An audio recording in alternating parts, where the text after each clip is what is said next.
स्वामी के चरण में अनंत कोटि कोटि सिर साष्टांग दंडवत। स्वामी जी, मेरा एक आध्यात्मिक प्रश्न है। इस कलयुग में श्री हरि विष्णु के 9 अवतार हो चुके हैं और 10वां अवतार कल्कि के नाम से आने वाला है। क्या ये कल्कि अवतार इस पृथ्वी में अवतीर्ण हो गया या नहीं? अगर हो गया तो उसका स्वरूप कैसा होगा और उस कल्कि अवतार में हम साधकों ने किस प्रकार भक्ति करने से वो फलद्रुप हो जाएगी, इसके बारे में ज्ञान दीजिए। जय श्री दादा जी। पूरे संसार में कलयुग है, ये सबको मालूम है। कलयुग है। आज जो भी इंसान है, हर इंसान का जो आचरण है, व्यवहार है, जो उसके विकार है, हर इंसान में काम, क्रोध, लोभ, मद, मत्सर, अहंकार, ये विकार तो है ही। और जब विकार बढ़ते हैं तो युग का अंत होता है। पहला युग होता है सतयुग। उस युग में आकार हो जाता है, तब उसका अंत होता है। त्रेता आता है, उसमें भी विकार बढ़ते चले जाते हैं, तब जाकर अंत होता है। द्वापर आता है, तब भी विकार बढ़ते जाते हैं और उस युग का अंत होता है। कली का मतलब यह हुआ, जे 3 पहले हमने युग बताए, सतयुग में कम से कम विकार होते हैं। कम से कम मतलब मैं ऐसा समझो कि विकार 99% विकार होते नहीं है। त्रेता आता है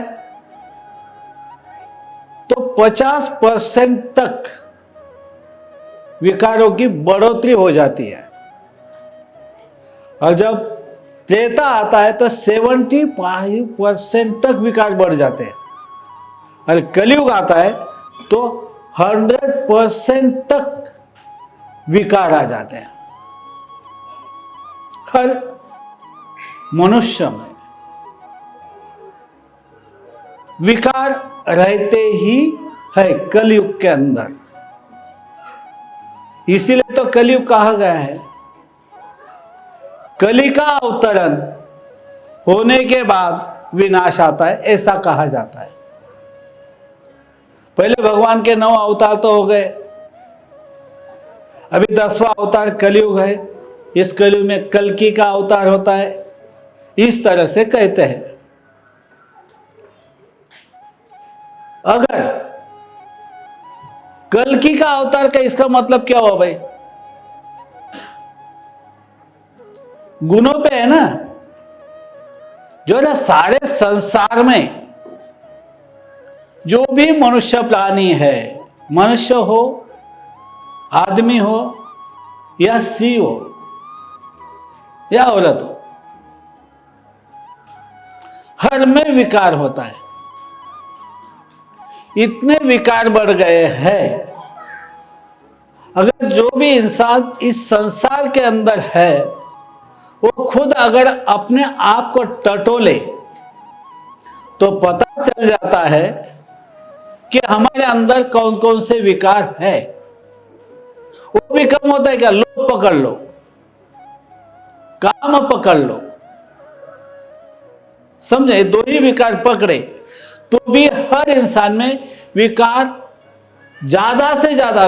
हर इंसान धन के पीछे भाग रहा है, कोई वासनाओं की, दूसरी बहुत कुछ प्रकार की वासनाएं होती है। हर वासना के पीछे हर इंसान भाग रहा है। क्यों भाग रहा है? क्योंकि आज कली जो हम कहते तो सारे संसार में व्याप्त है। क्या बोला हमने?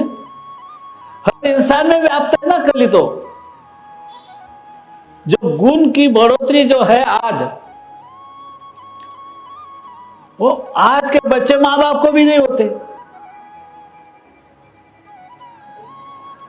समझे?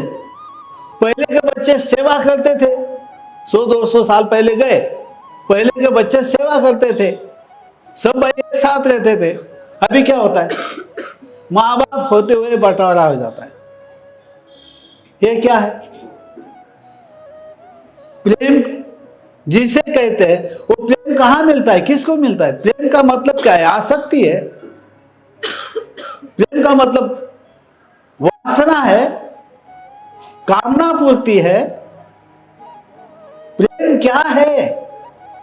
जिसमें स्वार्थ होता नहीं है, उसे प्रेम कहते हैं। कम से कम कोई चीज की इतनी आसक्ति नहीं होती है। जिस चीज के आसक्ति के कारण हम अगर प्रेम करते हैं, लोभ के कारण अगर हम प्रेम करते हैं, उसे प्रेम कहते नहीं, उसे माया ही कहा जाता है, लोभ ही कहा जाएगा। आसक्त है उस चीज पाने के लिए, तो उसे आसक्ति का ही विकार कहा जाएगा। तो मुझे आपसे ये सवाल आता है, मुझे भी, कि जितने भी आप साधक बैठे हैं, जितने भी भक्तजन बैठे हैं, तो हर में विकार है या नहीं है? तो कली कहां बैठा है? कली कहां है? हर इंसान में कली है। कहां है कली? कहां है? कहां पे दिखाई देता है? हर इंसान में कली है, हर इंसान में विकार है। हर मनुष्य 6 विकारों के अंदर रहता है। तो क्या कली नहीं है? कली कहां है फिर?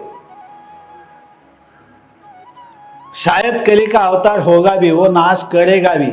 वो क्या शस्त्र लेकर आने वाला है क्या? जैसे राम भगवान आए, कृष्ण भगवान आए, और उन्होंने फिर एक तरफ से काटना शुरू कर दिया, ऐसा कुछ होने वाला है क्या? होगा?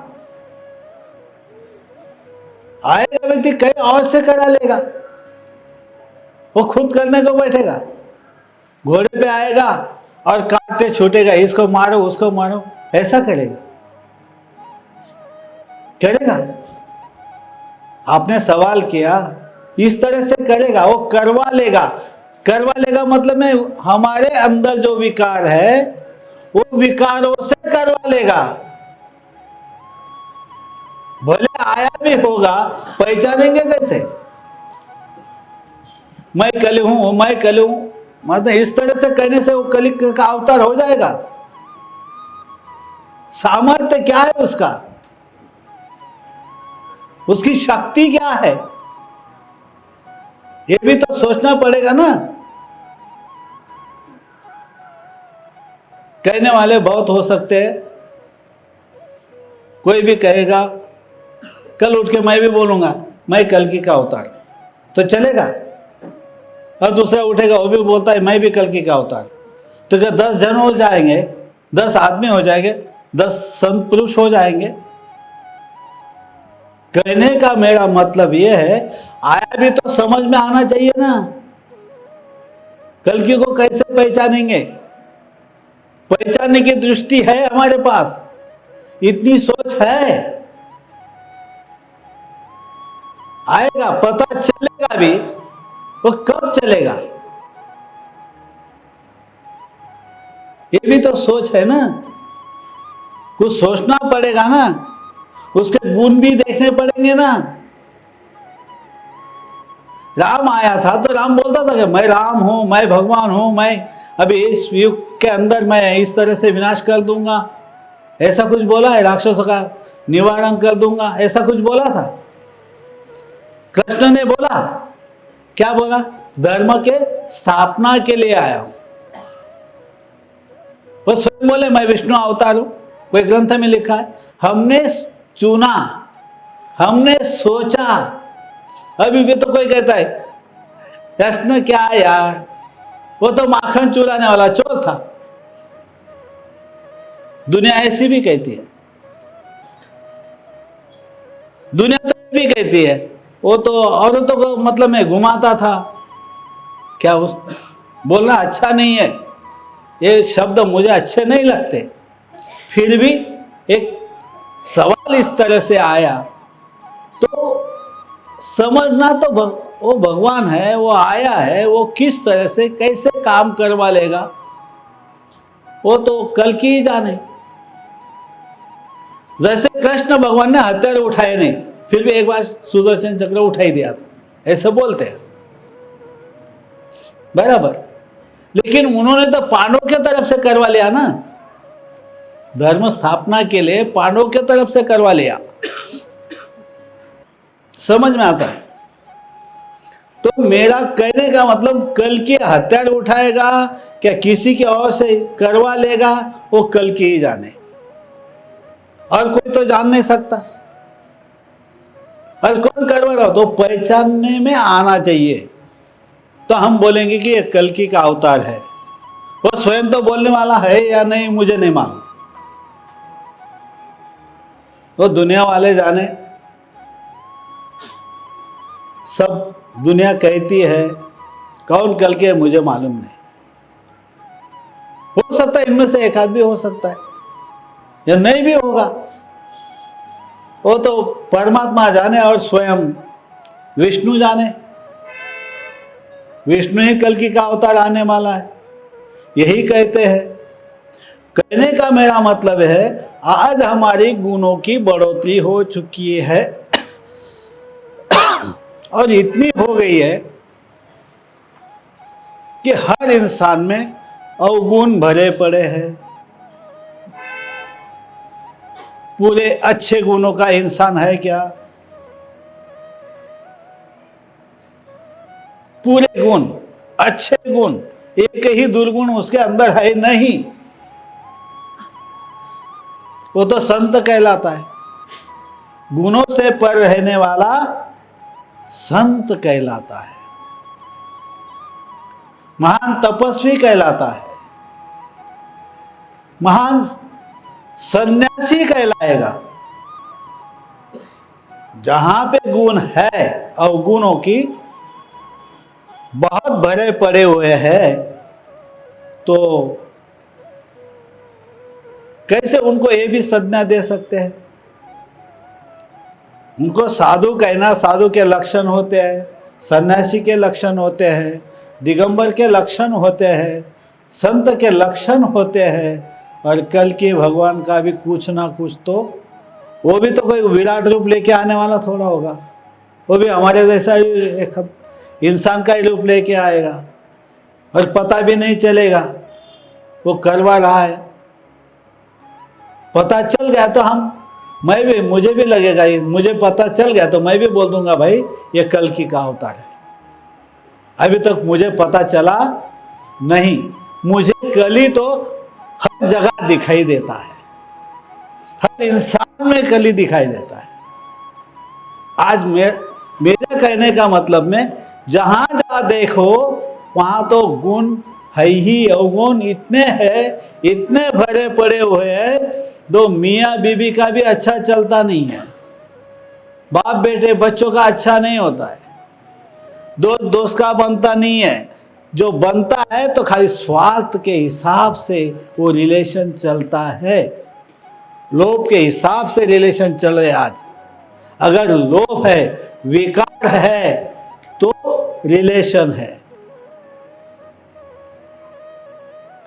ये रिलेशन को भी तो हम सही रिलेशन कह सकते हैं, अच्छा रिलेशन बोल सकते हैं। सही रिलेशन अगर दोस्त है तो दोस्त किस प्रकार के दोस्त का मतलब क्या होता है? स्वार्थ के लिए दोस्त कर लिया और भाग गया, चलेगा? उसको स्वार्थ था, 5-10 लाख रुपया ले लिया और भाग गया, चलेगा? उसको दोस्त बोलेंगे? वो स्वार्थ के हिसाब से था। व्यवहार के हिसाब से शुद्ध होगा, पवित्र होंगे तो वो दोस्त कहलाएंगे, नहीं तो फंस ही जाता है आदमी।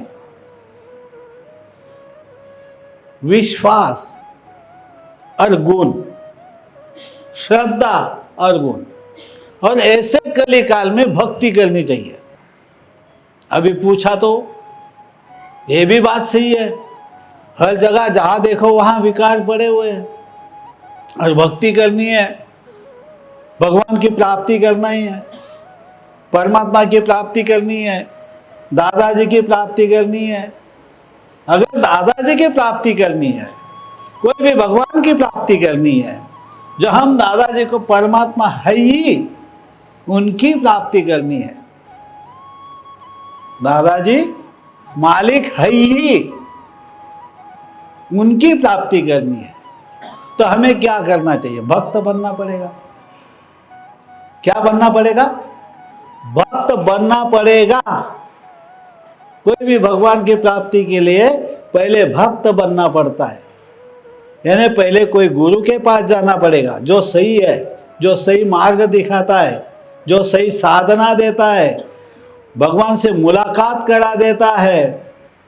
ऐसा कोई गुरु देखना पड़ेगा जिसे हम सद्गुरु कहते हैं। फिर भक्ति करनी पड़ेगी। वो जिस तरह से बताएंगे, जो रास्ता हमें बताएंगे, वही रास्ते से हमें जाना पड़ेगा। वो तो पहले कहेंगे भाई तुम विकार छोड़ दो, विकारों में रहना नहीं है, उस भगवान का नाम का रटन करता रहना पड़ेगा हमेशा, 24 कलाक उसका ध्यान करो, नाम रटन करते रहो। नाम रटते रटते भगवान की कृपा आपके पास हो जाएगी। अगर साधना दे देता है तो साधना में वो साक्षात्कार भी करा देगा और उस परमात्मा की, स्वयं दादाजी की या कोई भगवान की, कोई भी भगवान हो, ऐसा नहीं है हम तो दादाजी को भगवान है, जो हमारा पंचम धाम कहलाता है, हम तो उन्हीं को भगवान मानते हैं, परमात्मा मानते हैं। मानने मतलब में हमने देखा है, सिर्फ सुना नहीं है, सुनने से हम बताते नहीं है। अपने इसमें दादाजी के अपने इतने साधक है, जो साधक साधना करने के बाद स्वयं जाना है, देखा है, तो हम उनको परमात्मा मान रहे। कण कण में विराजमान है, ये भी देखा है। जहां रहते हैं, जहां वहां भी अपने साधक गए हुए हैं। कहने का मेरा मतलब है, पूछा बहुत अच्छा सवाल है, लेकिन इस समय पे अगर हमें परमात्मा की या भगवान, कोई भी हो, ईश्वर हो, कोई भी भगवान हो, कोई भी देवी हो, उनको अगर हम पाना चाहते हैं तो पहले हमें भक्त बनना पड़ेगा। भक्त का मतलब होता है जो हमेशा भगवान की प्राप्ति चाहता है, भगवान का दर्शन चाहता है, मुक्ति चाहता है, उसको मुक्ति मिले, भगवान का दर्शन हो जाए, एक बार नहीं हजारों बार कर ले तो भगवान उसको दर्शन देते हैं, परमात्मा उसे दर्शन देते हैं। और भक्त बनने के लिए हमारे अंदर जो विकार है, हमारे अंदर विकारों पे हमें दमन करना पड़ेगा, विकारों को हमसे दूर करना पड़ेगा, भक्त बनना पड़ेगा। भक्त ऐसा, ऐसे जानो, मराठी में कहते हैं भक्त ऐसा जानो। भक्त का व्याख्या है, भक्त ऐसा है कि जो विकारों के पर रहता है। यही बात है और कुछ नहीं। जय श्री दादाजी।